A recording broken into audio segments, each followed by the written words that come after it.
GlowStickGarage. I'm your host, Alex, and I figured I probably should go ahead and do a video kind of explaining a bit of who I am and a bit of my year and how I've gotten into all the bartering and trading all this stuff. I was born in Vegas, raised out there my whole life. I moved out to Utah about 3 years ago this coming March. And in the last March, I got in a pretty bad motorcycle wreck where I wrecked my VTX 1300. It's pretty bad. I hit a deer doing 80 3 weeks before and was just scraped up from that. You know, kept going. Made the mistake to ride the bike with a broken brake lever on March 17th and had somebody slam on their brakes in front of me and turn, and it was either oncoming traffic or go ahead and try and get out in front of that person. So I locked it up. It did nothing, being as heavy as the bike it was with just rear brakes, and slowed down a little bit, maybe 5 miles an hour, and I hit a wall doing about 25-30.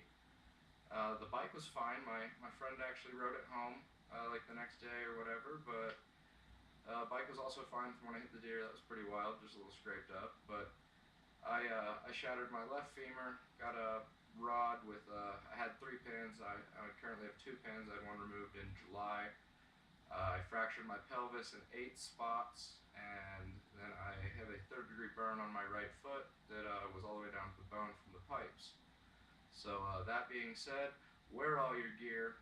Definitely wear boots. Probably the 3rd time I ever hopped on the bike without boots, and didn't have any gear on either, because I just wanted some soda bread, and I went to go get some soda bread, got some soda bread and donuts, and did not make it home.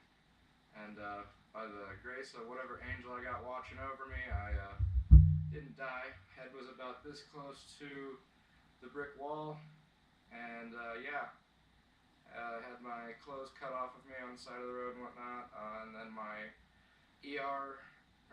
my ambulance ride all the way over to Murray. I spent some time talking to the universe, basically promising that if I could ever walk again, because from the trauma, the first 6 hours or so of the event, I was conscious the whole time, but I could not even wiggle my toes. I could not move anything waist down, and so I made the agreement with the universe that if I could walk ever again, I would stay off the road bikes. And so you guys won't see me building anything on the road. This actually right here is going to be probably a little long-running project that we do. We got quite a few of those here because I'm poor.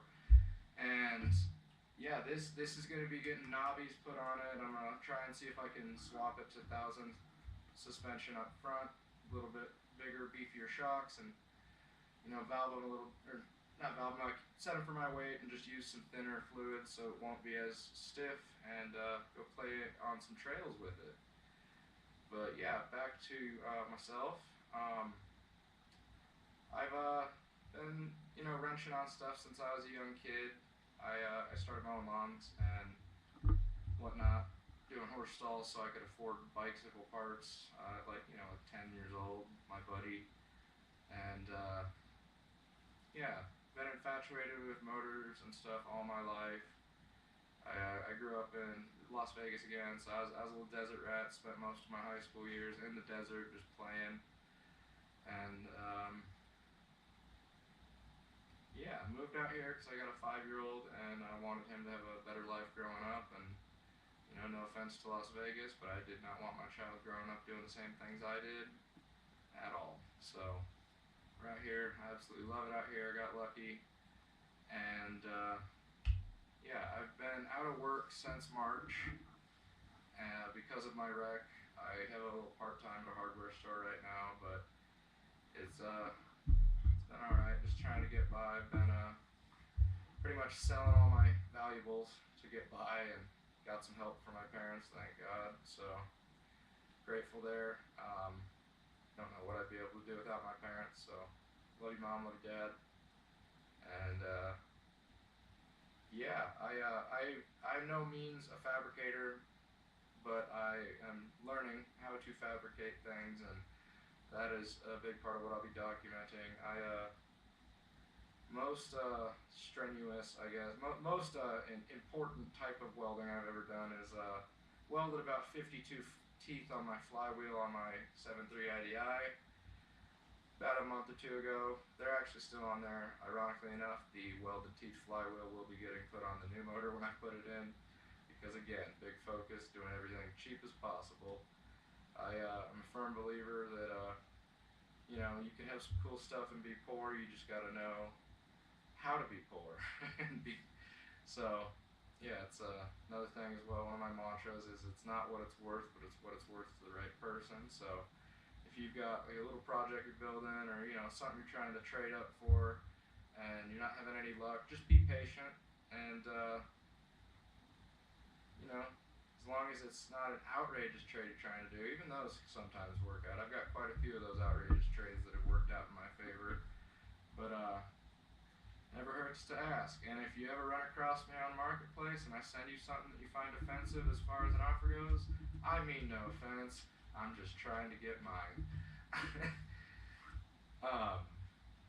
Yeah, I sound terrible in front of the camera. I'm sure you can see how awkward I am in my shorts that I've got out so far with it. I'm getting used to being on camera, getting adjusted to that, and gonna be doing my best to remember to record everything and make the content when I need it, because I spend a lot of time building stuff, flipping stuff, just resurrecting old things that have been given up on and whatnot, and it's something that keeps me sane, and it's a fun skill to have. You meet some cool people, you get to have some cool things pass through your hands as well, and yeah, keep the bartering alive. And if you ever are on Marketplace and you see some kid with some cheap little thing, or even like the paperclip challenge, I love seeing the paperclip challenge, the trade up challenge. I'm a firm believer, if I got anything that I'm not needing to use or anything that somebody else could use to start a project, and I see a kid, I've seen a few kids doing the social experiment for the paperclip challenge or any form of trading challenge to see what they can get. Support those kids out if you got something that you don't need, man.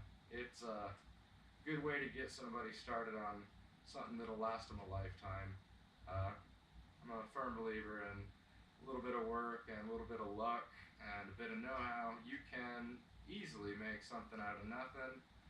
It's cool times, and with the resources we have like Marketplace and whatnot. I mean, one of my favorite things to do on Marketplace is I'll hop on every single day, first thing in the morning, and type in the word free and see what it's got to offer.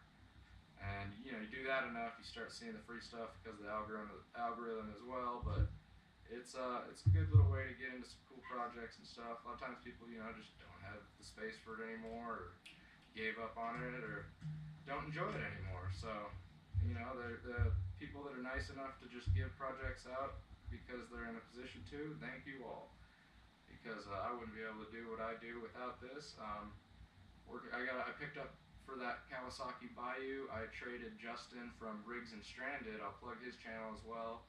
Traded him for a, I believe, RT or DT. I can't think of it right now, but it's a DT 125, I believe. It's like 76 or 78.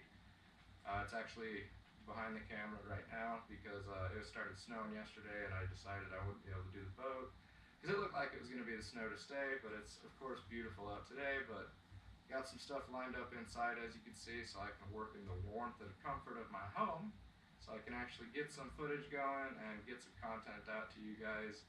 I have my kid half the time, so on the weeks that I don't have my child is when I'll be filming most of my content, because my time when I have him is with him.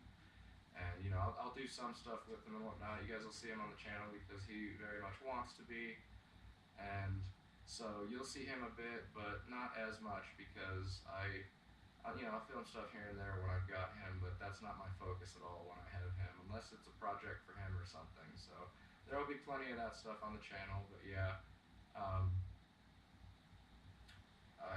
going to try and get videos out every other week. I'll do my best. My goal is to make it to where it's a 15 to 20 minute video at least every single 2 weeks. That way you guys have something to look forward to and keep tuned in on.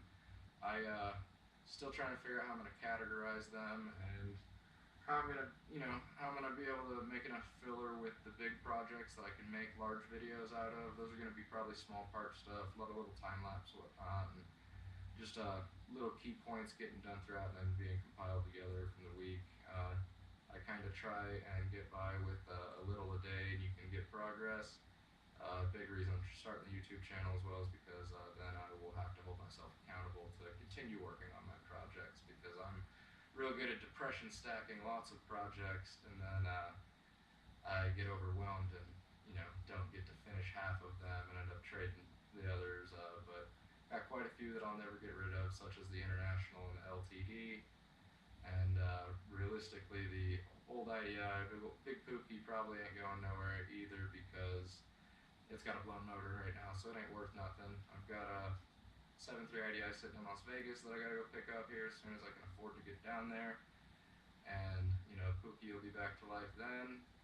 I'm thinking about pulling the face of the motor off because I've already out and advancing the timing. That way I can get some more power. Power being as it's an IDI.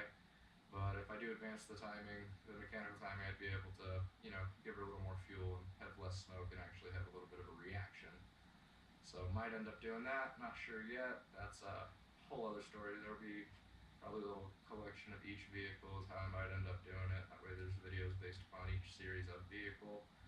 And then I'm gonna try and regularly release shorts as well with the little things, like little stuff on this, and like for instance, earlier today I opened all my windows in the house after I got this in, threw a battery in, and tried to fire it up just for the sake of why not. I don't do this at home. I stated that in the video before, but I couldn't get the crack over. It backfired a few times, and I didn't want to set my house on fire, so insurance, if you're watching this is a green screen and I'm in my outside front yard. Yeah, man. Please like, follow, subscribe. This is GlowStickGarage. I know with the title of it and whatnot, it's kind of probably confusing why there's not more videos of me with the garage lit up as a glow stick and whatnot. And my short answer is that I'm in a lot of pain from my wreck still, and it's damn cold outside, and I just don't want to go outside and do anything when it's cold. That being said, I put about 5 gallons in my salamander heater today, so I can get out there and get some stuff done. I do plan on doing the boat this week, but it may not be the first big video. Hopefully it will. First video may end up being a bit of a compilation of stuff such as this introduction of myself right here, and a few little things, little clips of what I've been working on over the weekend and whatnot. And still working on the editing thing. I'm learning by myself right now on all of it, so bear with me, and thank you all for your support. But the videos should get better as time goes on, just as I will as well, and I won't be as awkward, be a little more comfortable, and get more of the hang of doing these things and figuring out what angles that I need to include, and different little things.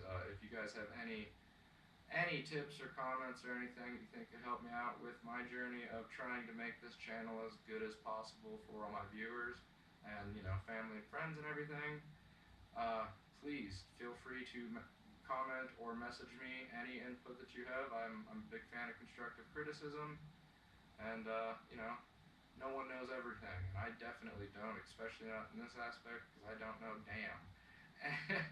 I do want with all of my heart for this to be as much of a family-friendly channel as possible, so I will be doing everything I can to make sure that that is the case.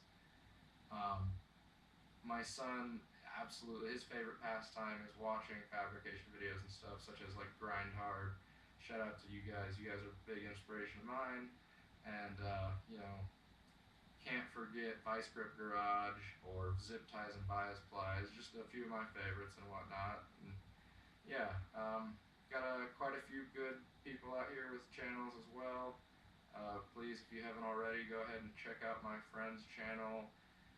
This is Justin's channel. It's called Rigs and Stranded. It was formerly the one that I was going to be co-hosting, but directions have kind of changed, and now we have GlowStick as well.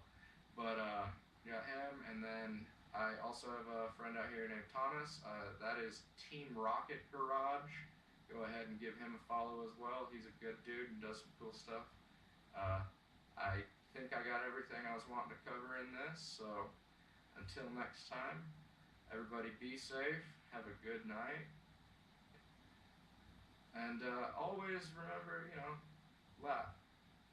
Try and have fun with it. Life ain't, life don't gotta be so serious. What's the worst that's gonna happen? You're gonna die? Yes, eventually, but we can't stop that. So, thank you guys. I love y'all. Have a good time. Please follow for more.